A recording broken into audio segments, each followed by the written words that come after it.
요한일서 강의 세 번째 시간으로 죄를 계속 범하지 않기 위하여라는 제목으로 말씀을 보겠습니다. 요한은 요한 일서에서 하나님과 또 하나님 백성 간의 이 깊은 사귐의 자리로 성도들을 초대하고 있습니다. 하나님과 하나님의 백성의 사귐, 이 코이노니아, 결국 인간이 가장 행복하게 되는 유일한 길이 이 온전한 관계 가운데 살아가는 것이죠. 그래서 이 관계를 파괴하는 그 무서운 죄에 대해서 지금 이야기를 하고자 하는 것입니다. 1장 6절과 7절에서 그래서 이 하나님과의 사귐, 이 교제가 무엇으로 말미암아 파괴되는지 이렇게 이야기하는데요.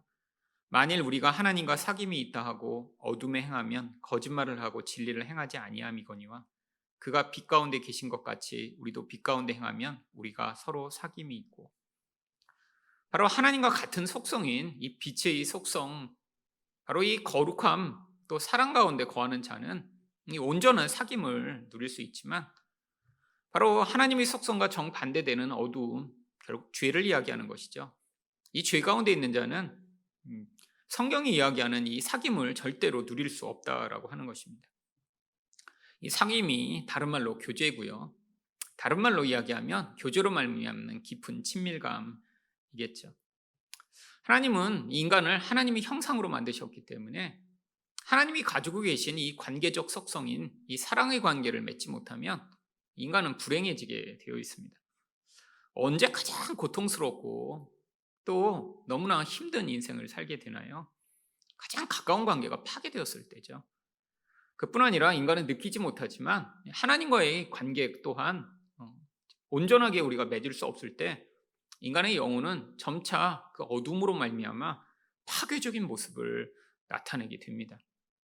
우리는 어떤 사람이 아주 극적인 선택을 하고 또 굉장히 불행한 인생을 사는 것을 보며 그 사람의 뭔가 환경적 문제나 또 개인적인 문제로 말미암아 그렇게 된다고 생각하지만, 영적인 부분을 살펴보면 대부분 하나님과의 깊은 관계가 파괴되고 또 그 결과로 가까운 관계들이 다 파괴되면서 바로 인간이란 존재로서 살아야 하는 그 온전한 관계를 맺지 못하는 결과로 그렇게 되는 것을 알 수 있습니다.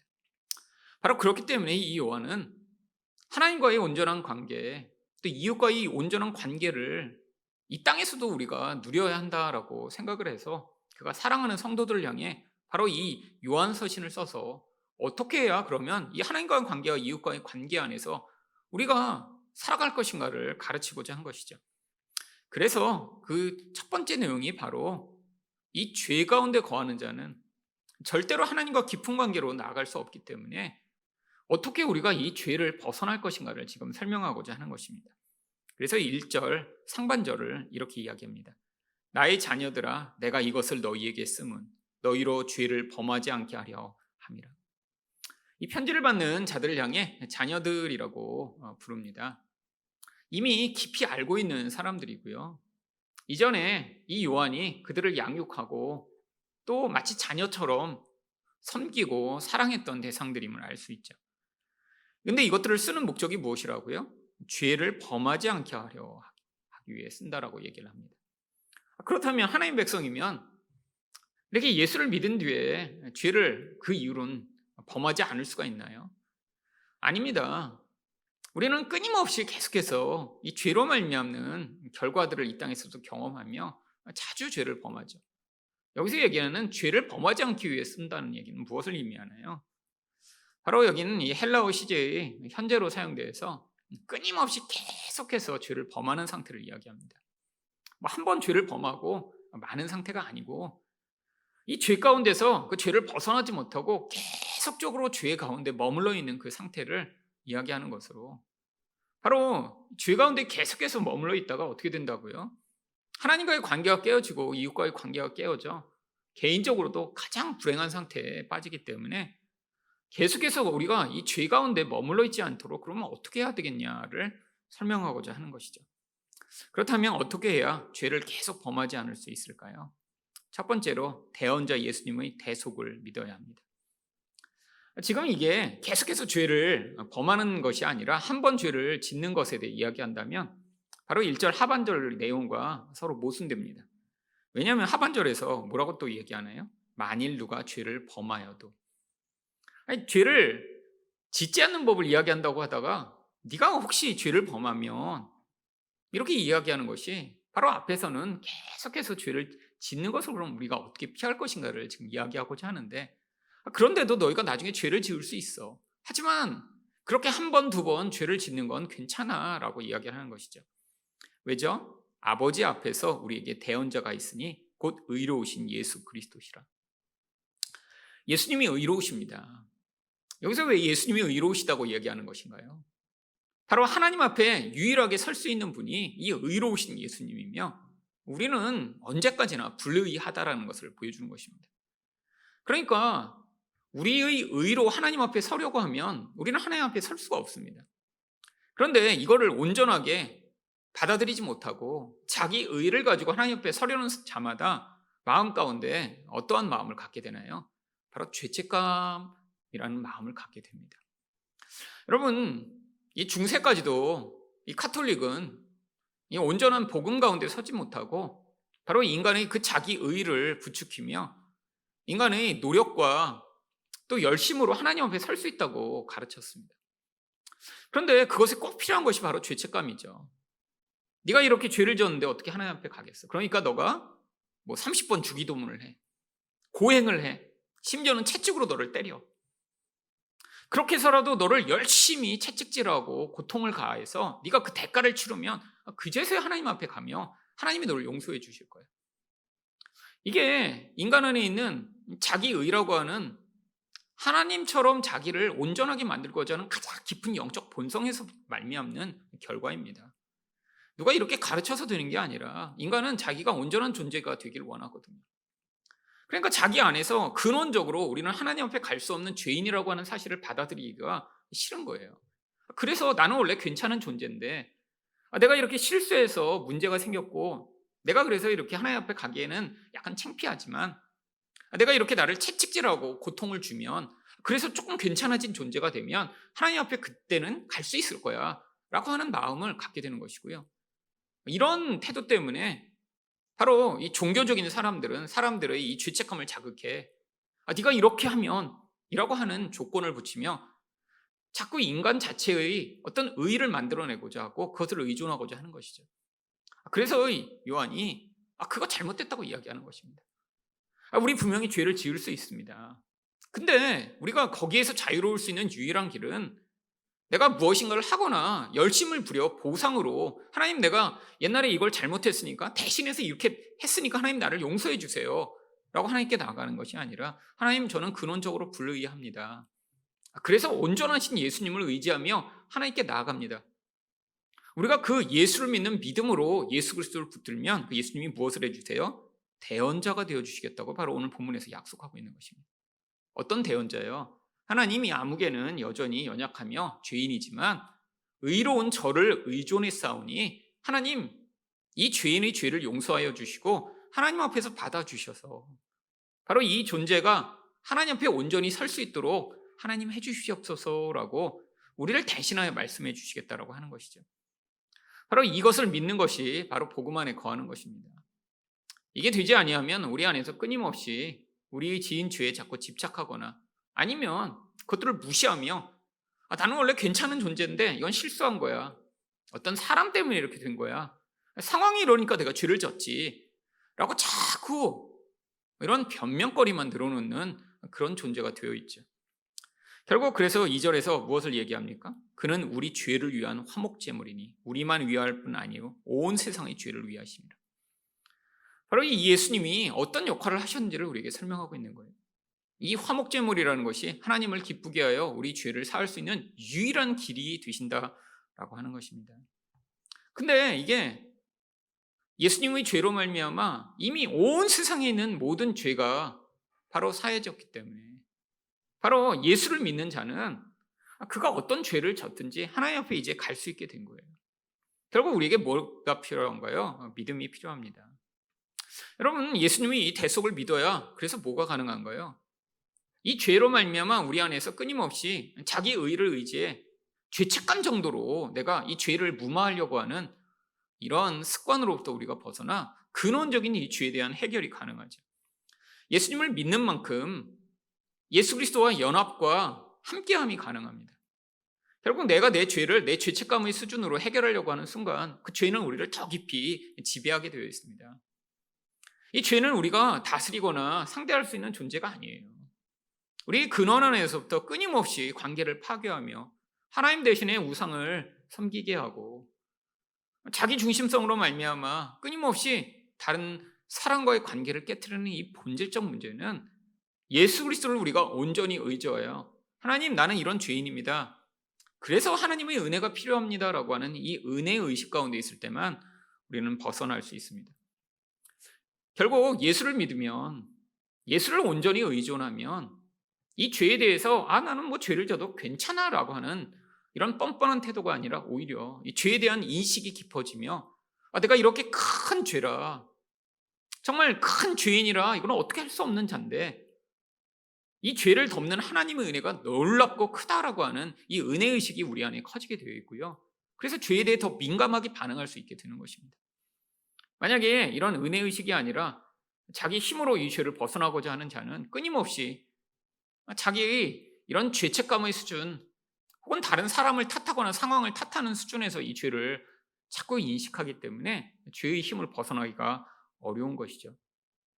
바로 죄가 여러분의 삶 가운데 영향을 미치고 관계를 깨트릴 때마다 바로 화목제물이 되신 예수 그리스도를 믿는 믿음으로 이 죄의 영향력을 벗어나시는 여러분 되시기를 축원드립니다. 두 번째로 어떻게 해야 죄를 계속 범하지 않을 수 있을까요? 진리 안에 거해야 합니다. 3절 말씀입니다. 우리가 그의 계명을 지키면 이로써 우리가 그를 아는 줄로 알 것이요. 이 계명은 다른 것이 아니라 성경 말씀이며 더 구체적으로는 예수님의 말씀이겠죠. 그런데 이 계명을 지킨다는 것이 무엇일까요? 결국 우리가 여기서 나와 있는 대로 예수님과의 관계를 위해 할 수 있는 거의 유일한 방법입니다. 계명을 지키기 위해서는 어떻게 되나요? 먼저 계명을 알아야죠. 그 계명이 내 삶에 영향을 미치도록 붙들고 묵상하며 그 말씀을 내 삶의 중심에 놓아야죠. 사실 말씀과의 관계가 결국 무엇을 가져온다는 거예요? 예수 그리스도를 아는 결과를 가져오는 것입니다. 결국 하나님과의 말씀의 친밀도가 그 사람이 하나님과의 깊은 관계로 나아가는 결과를 만들어낸다는 것이죠. 여러분, 내 이 말씀을 지키는 것, 이 말씀을 가까이 하는 것, 이것이 죄를 벗어나게 만드는 것과 무슨 관계가 있나요? 결국 우리가 하나님과 가까워지면 그 하나님의 다스림과 통치 안에 들어가게 되는 것입니다. 하나님과 친밀하면 친밀할수록 우리는 자연스럽게 죄를 벗어나는 것이죠. 여러분, 우리가 죄와 싸운다고 열심히 죄를 연구하고 열심히 죄와 싸우고 힘을 길러서 절대로 죄를 벗어날 수 없습니다. 특별히 이렇게 축사 사역을 하거나 이런 영적 전쟁을 한다고 이런 계속해서 귀신을 쫓는 사역을 하는 그런 분들이 있죠. 그런데 그분들이 실수한 게 무엇이냐면 열심히 귀신을 쫓고 이렇게 영적 전쟁을 하면 세상의 마귀가 다 쫓겨나가며 이렇게 놀라운 승리를 얻을 것이라고 생각해서 자꾸 그런 일에 몰두를 하는데, 대부분 이런 축사 사역을 많이 하는 분들은 예수님을 닮아가며 아름다운 결과를 남기기보다는 자신이 스스로 우상이 되고 또한 점점 하나님과 관계없는 모습을 갖게 되는 경우가 많이 있습니다. 왜죠? 이런 축사 사역한다고 귀신이나 마귀와 너무 많은 시간을 보내다가 하나님의 말씀이나 하나님과 관계를 거의 맺고 있지 못하기 때문입니다. 여러분, 그런 경우 굉장히 많아요. 엄청나게 큰 교회를 이루었습니다.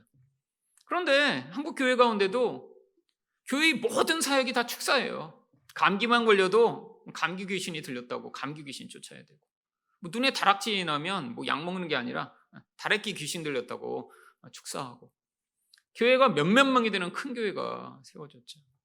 근데 문제가 뭐죠? 그런 일을 했던 그 목사님이 그 교회에서는 우상처럼 되어버렸습니다. 예전에 그래서 그 교회 마당에 그 목사님이 동상까지 세워놓고 그랬어요. 사람들이 나중에 하도 뭐라고 그러니까 없애고 그랬는데, 결국 그러니까 나중에 어떻게 되냐면 예수님이 이 땅에 오신 게 우리를 구원하여 이 죄로부터 우리를 자유케 하시는 그 하나님의 사랑이며 하나님의 공의시라고 믿는 게 아니라, 성경은 보지 못하고 늘 귀신하고만 상대하니까 복음을 그분은 어떻게 이해하냐면, 예수님이 이 땅에 오신 것도 마귀랑 싸워서 마귀를 이기기 위해 이 땅에 오셨다라고 해석을 하죠. 여러분, 마귀랑 싸워 이기는 것은 결과로 나타나는 것입니다. 결국 인간 자체가 스스로 하나님처럼 되려고 선악과를 따먹어 하나님을 반역하여 이 죄가 인류 내내 인간들을 지배하기 때문에 거기서 자유롭게 인간이 하나님과 다시 함께할 수 있는 길을 열어주시기 오신 것인데, 이렇게 왜곡된 결과들을 만들어내는 것이죠. 결국 우리가 이 죄에서 벗어나기 위해 유일하게 할 수 있는 길은 마귀랑 싸우거나 죄랑 싸우는 것이 아닙니다. 결국 하나님과 더 깊어지고, 이 하나님과 깊어지는 길로 우리에게 주신 하나님의 말씀에 대한 깊은 친밀감과 그것으로 말미암아 이 말씀이 내 인생의 가장 중요한 것이라고 여겨 그 말씀대로 순종하고자 하는 반응을 할 때, 결국 우리는 이 죄에서 벗어나 하나님 안에 거하게 되는 복을 누리게 되죠. 그런데 이 계명의 가장 본질은 무엇인가요? 특별히 예수님은 우리에게 다른 것을 명령하시지 않았습니다. 바로 요한복음 14장 15절에 이 계명을 사랑하는 자는 결국 무엇의 결과로 사랑하게 되는 것이냐면, 너희가 나를 사랑하면 나의 계명을 지키리라. 그러면 이 계명을 지켜 우리의 의를 쌓거나 우리가 괜찮은 존재라고 인정받거나 아니면 이것으로 어떤 보상을 얻어내고자 예수님의 말씀을 지키는 게 아니라 사랑의 결과로 당연하게 나타나는 것입니다. 그러니까 예수님을 사랑하면, 그래서 그분을 사랑해 더 알고자 말씀을 지키면, 그러면 그분의 음성을 따라, 말씀을 따라 우리 삶에 반응하고자 하겠죠. 그런데 예수님이 우리에게 말씀하시는 가장 본질적이고 근원적인, 어쩌면 유일한 계명, 명령이 무엇인가요? 요한복음 15장 12절을 보시면, 내 계명은 곧 내가 너희를 사랑한 것 같이 너희도 서로 사랑하라 하는 이것이니라. 결국 사랑 한 가지밖에 없습니다. 여러분, 왜 이게 사랑으로 다 결부될까요? 여러분, 이 사랑은 결국 죄에서 떠났다라고 하는 것을 증명하는 가장 본질적 결과죠. 여러분, 죄라고 하는 건, 성경은 결국 내가 하나님처럼 내 중심적으로 인생을 살아가자는 본질을 이 죄의 경향성이라고 이야기하는 것이죠. 결국 우리 안에서 죄의 영향력이 강해지면 어떻게 되나요? 자기 중심성이 강해지게 되어 있습니다. 내 뜻, 내가 생각하는 내 선, 내가 원하는 것을 이 땅에서 이루어 내가 이 세상에서 하나님처럼 살고자 하다 보니까, 심지어는 교회를 다니며 내가 예수를 믿는다고 해도 하나님조차 나를 위해 존재하는 신이 되어야 되는 거예요. 이 땅에서 내가 문제가 생기게 만들고 내가 어려운 일이 닥치면 그 하나님은 그러니까 나쁜 하나님이 돼요. 근데 우연히 좋은 일이 일어나거나 남들이 부러워하는 그런 결과를 얻게 되면 그 하나님은 좋은 하나님이에요. 이렇게 하나님을 섬기는 것, 결국 이것도 자기 중심성적인 것이죠. 이것과의 관계는 어떻게 되나요? 이 자기 중심성, 죄의 영향력이 강한 사람은 주변의 모든 사람이 나를 위해 존재해야 돼요. 나의 이익, 나의 기분, 나의 행복, 나의 편리. 그러니까 이런 사람은 절대로 사랑할 수 없죠. 결국 이 죄의 영향력이 강한가 아닌가는, 이건 영적이기 때문에 알 수가 없습니다. 선악을 스스로 영적으로 판단해 내가 하나님처럼 되고자 하는 이 영적 본질은 우리 영혼 안에 아주 깊이 영향을 미치고 있는 거예요. 근데 이게 겉으로 나타날 때, 그러니까 항상 어떠한 모습으로 나타날까요? 자기 사랑의 모습으로 나타납니다.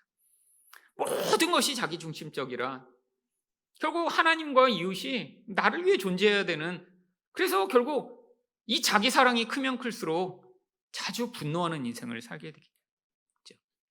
여러분, 자주 화난다는 게 무엇인가요?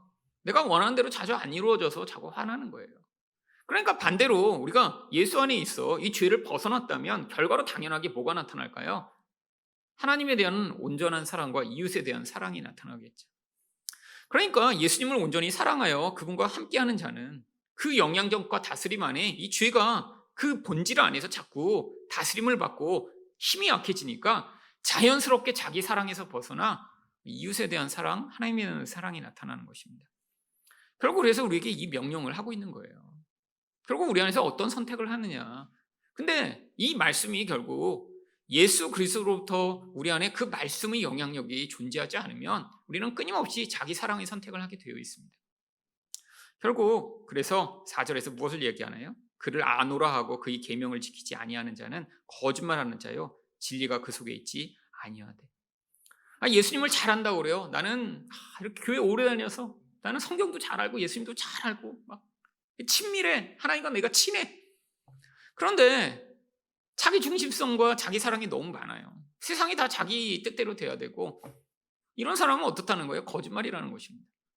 결국 하나님과 친하다는 건 결국 우리 안에 있는 이 자기 중심적 자기 사랑을 벗어났다는 것이기 때문에 자연스럽게 사랑의 삶이 나타나야 되는데, 결국 내 중심적인 삶을 살아가는 모습 자체가 결국 진리가 그 안에 없음을 보여주는 것이죠. 그래서 5절에서 뭐라고 얘기하나요? 누구든지 그의 말씀을 지키는 자는 하나님의 사랑이 참으로 그 속에서 온전하게 되었나니 이로써 우리가 그의 안에 있는 줄을 아노라.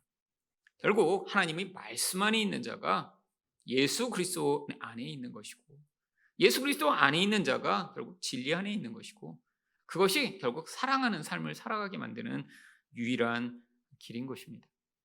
결국 그러니까 우리가 직접 할 수 있는 것은 무엇이냐면 진리를 더 사랑하는 거예요. 보이지 않는 예수님을 어떻게 사랑하겠습니까? 보이지 않는 예수님을 자꾸 생각한다고 그분이 나타나신다라고 하지 않기 때문에 결국 우리가 할 수 있는 일은 하나님의 말씀을 사랑하여 그 말씀을 위해 우리 인생 가운데 무엇보다 그것들을 최우선에 놓는 인생이 된다면 자연스럽게 바로 그 진리 안에 거하는 인생이 하나님의 사랑 안에 거하게 되고, 결국 그리스도 안에 거하게 되며 결국 6절과 같은 결과가 나타나게 되겠죠. 그의 안에 산다고 하는 자는 그가 행하시는 대로 자기도 행할지니라. 결국 진리 안에 거하지 못하면 결국 죄의 영향력 가운데 우리 인생은 자연스럽게 영향을 받아 모든 선택이 하나님을 사랑하고 이웃을 사랑하는 선택이 아니라 나를 위한 선택을 하게 되니까 하나님이 원하시는 삶을 살 수가 없는 거죠. 하지만 진리 안에 있으면 예수 그리스도 안에 있기 때문에 결국 행하는 대로 어떤 결과가 나타나는데요, 그가 행하시는 대로 자기도 행하게 되는 이런 결과가 인생 안에 나타납니다. 사실 요한은 요한복음에서 거의 유사한 얘기를 해요. 예수 안에 거하는 자는 어떤다고요? 구하는 것마다 하나님이 다 이루어 주시겠다라고까지 이야기를 합니다. 결국 어떤 기도를 들어주시겠다는 거예요. 진리 안에 거하며 예수 안에 거하는 자는 어떤 행동을 하든 어떤 말을 하든 어떤 기도를 하든 결국 이 죄의 영향력을 벗어났기 때문에 예수님과 같은 반응을 하게 되어 있다는 것이죠. 결국 성경은 무엇을 약속하나요? 우리는 결국 두 가지 영향력을 받을 수밖에 없는 존재이고 중립적인 존재가 아니라는 것입니다. 진리 안에 거해 예수의 영향력을 받아 사랑하는 삶을 살 거나, 아니면 내가 진리를 떠나 살다 내 죄가 나의 인생 가운데 영향을 미쳐 자기 중심적인 인생을 살며 결국 파괴적인 인생을 사는 이 결과가 우리 인생의 두 가지 길밖에 없는 거예요. 많은 사람들은 이런 영적 현실을 모르기 때문에 어떻게 이야기하나요? 나는 내 마음대로 살겠다라고 주장을 하죠. 내 원하는 대로 인생을 살고 그게 제일 행복한 길이라고 여기지만 그런 길은 없습니다. 인간이라는 존재는 진리를 따라 예수 안에서 사랑하는 삶을 살던, 아니면 죄의 영향력 가운데 이 인생 가운데 하나님과 멀어져 파괴적인 인생을 살며 결국 마귀의 노예가 되는 삶을 살게 되는 이 두 가지 길 가운데 요한은 우리를 향해 이 하나님과 사귐의 자리, 우리가 서로 깊은 사귐의 자리로 나가 그 놀라운 코이노니아의 행복을 같이 누리자라고 계속해서 이 죄 가운데 거하지 않기를 바로 권고하고 있는 것입니다. 바로 예수 그리스도가 우리의 대언자가 되시며 또한 진리 안에 거함으로 바로 계속해서 죄 가운데 머물지 아니하고 예수 그리스도와 같은 삶을 사시는 여러분 되시기를 축원드립니다.